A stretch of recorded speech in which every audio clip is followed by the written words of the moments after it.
Estamos novamente na Casa de Leitura, Memória e Educação Legislativa do nosso Parlamento para uma edição do Café com Letras. E o nosso convidado de hoje é o Álvaro Pertile, ele que nos traz a obra Diário de um Homem Metropolitano. Basicamente, podemos resumir como um livro existencialista, tratando de diversas nuances das relações humanas. Álvaro, é um prazer tê-lo conosco. Da mesma forma, é um prazer estar com vocês. E olá ao pessoal que assiste a TV Câmara, é uma satisfação estar com todos vocês. Álvaro, para que as pessoas entendam, o livro já começa enfatizando as dificuldades de um cidadão comum, poderia ser encontrado em qualquer ambiente, mas enfim, ele está encontrando dificuldades com seus relacionamentos e começa a obra num tom de desabafo, já atribuindo críticas a ex-mulheres e coisa do gênero. Eu confesso a ti, mesmo que a introdução não diga nesse sentido, que o livro seria autobiográfico. Eu fiquei imaginando assim, quase que uma obra em que a história perpassa quase como uma experiência de vida, mas trocando o nome dos personagens, dada a descrição e a riqueza de detalhes que tu trazes nesse tom de desabafo. Parece muito verdadeiro, parece, vamos dizer, um de nós aqui insatisfeito com uma situação, começa a escrever um desabafo ali, e a pessoa vê, pô, mas está tão detalhado aqui que o cara só pode ter vivenciado isso. Certo. Como é que, para nessa primeira apresentação aí, como é que funcionou para ti a construção desses relatos e se em algum momento entrou a tua própria experiência pessoal nisso? Bem, Fábio, é claro que quando um escritor se propõe a escrever um livro, muito do conteúdo deste livro faz parte da vida pessoal do escritor, das vivências dele. Ele não pode escrever algo que ele não vivenciou, no caso. E muito também está no imaginário dele. Então seria uma mescla de algumas nuances que ele vivenciou com outras que ele observa na sociedade, as pessoas que o cercam, as instituições sociais em que ele está inserido. Então é assim que ele constrói, no caso, né? Por exemplo, no primeiro momento eu até deixei grifado aqui uma frase que me chamou bastante a atenção, no que ele critica uma ex-mulher pelas dificuldades as mais diversas, as reclamações, discussões que tem em casa, por que eventualmente num evento, numa situação social, a pessoa dá risadas, é simpática e em casa chega e reclama daquela mesma pessoa com que conviveu. Eu imagino que aqui muitos devem estar enxergando e vendo, já passaram por essas situações e tal. Não queremos dizer que em todas as relações afetivas isso se repete. Certo. E aí, imediatamente, tu emendas aqui uma frase. Na verdade, penso que uma mulher é como um anjo que se coloca na vida de um homem, para protegê-lo de si próprio, de seus desesperos, de seus medos, de suas incertezas. Como correlacionar isso em que tu reconheces que a mulher estaria em uma função protetora, mas ao mesmo tempo o nosso personagem aqui, o protagonista, fica incomodado com essa rotina de casal, basicamente? Eu atribuo isso, o problema da vida conjugal, a essa vida moderna. No caso, as relações complexas devido à sociedade em que os indivíduos estão inseridos.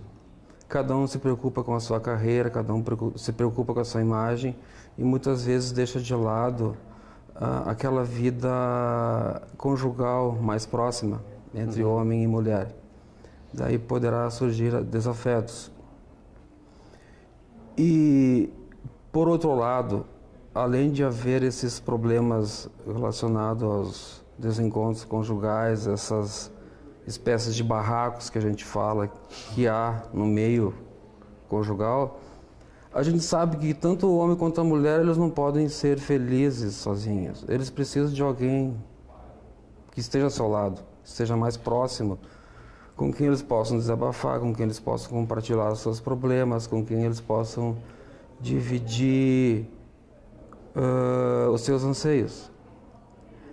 É claro que muitas relações podem não dar certo, mas se não dá certo uma relação, o indivíduo vai buscar outra relação. E é assim que a gente tem visto na sociedade. Então eu penso assim, ó, que um homem sozinho, de fato, ele vai vai passar por uma espécie de desamparo. Ele precisa da mulher como um porto seguro, como uma aliada na vida dele. Por isso que eu coloco dessa forma. Uhum. E se fosse possível descrever isso, claro, não sei se é tão simples para ti, mas em que momento, não digo de uma forma tão categórica, mas em que momento experiências pessoais tuas ganharam ênfase, né, nessa trajetória do personagem?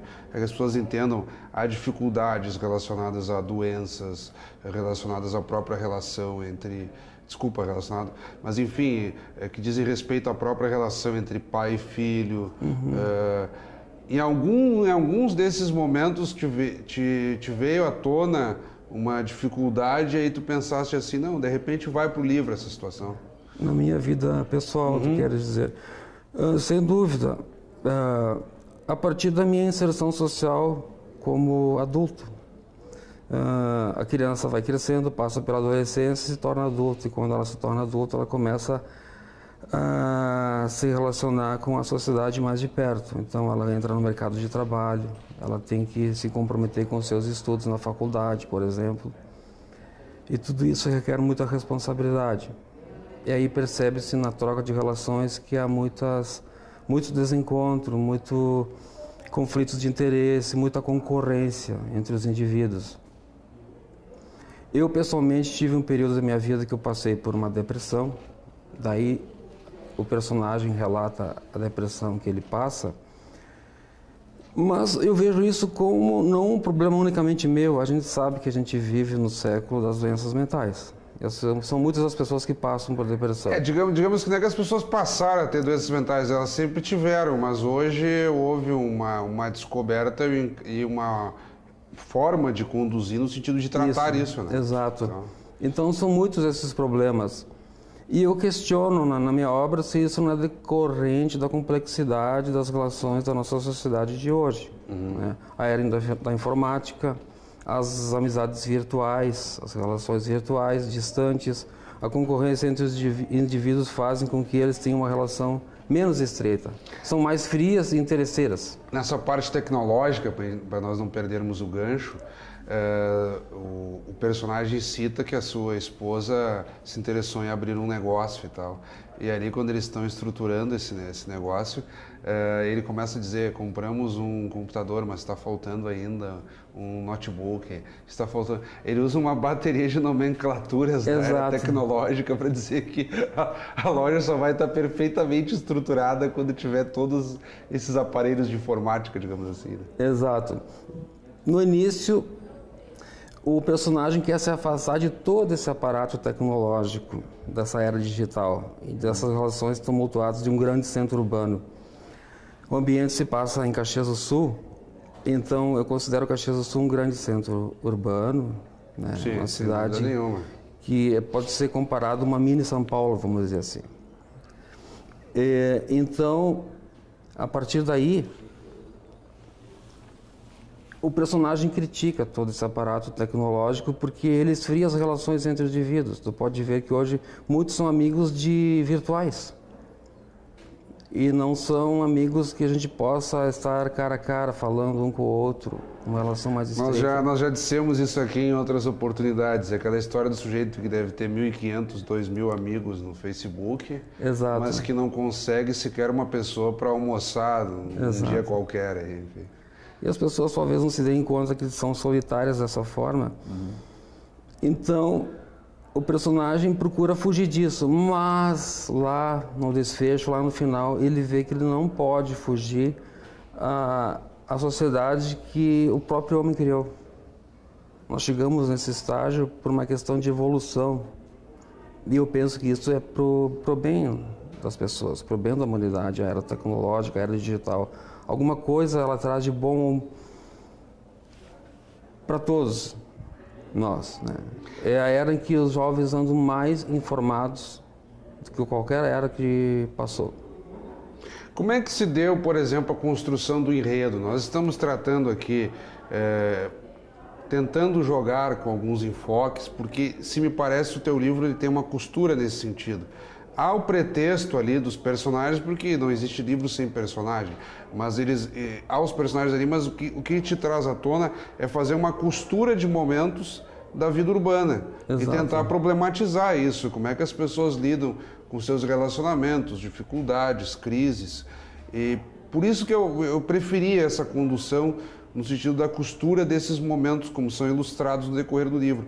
Como é que se deu na tua percepção a construção desse enredo e que outros pontos te pareceriam mais interessantes de tocar, ou de repente tu prefere uma forma diferente de contar isso, mas como é que foi a construção do enredo do livro, propriamente dito? A construção do enredo, ela não foi pré-concebida, ela não foi como um projeto